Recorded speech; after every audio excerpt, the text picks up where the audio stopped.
ज्याचे भाग्य चांगलं असेल त्याला आमच्या नामाचा छंद लागेल आणि त्याच्या मुखात सतत नाम जप असेल. आमच्या नामाची गोडी निर्माण होईल. ध्यानी मनी स्वप्नी ही नाम संजीवनी वदनी असेल. त्याला निरंतर सुखाची प्राप्ती होईल. तसं मधाचं सेवन करण्यासाठी भ्रमर कमळ फुलात गुंतून पडतो आणि अत्यंत आनंदाने आणि आदराने मधाचा आस्वाद घेतो.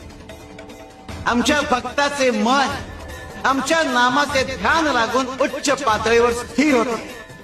मन नामात एकाग्र होईल. त्याची चंचलता नाहीशी होईल आणि त्याचे उन्मन होईल. अरे नामस्मरण हेच प्रपंच व परमार्थ साधनाचे साधन आहे. शिवाय शंकर.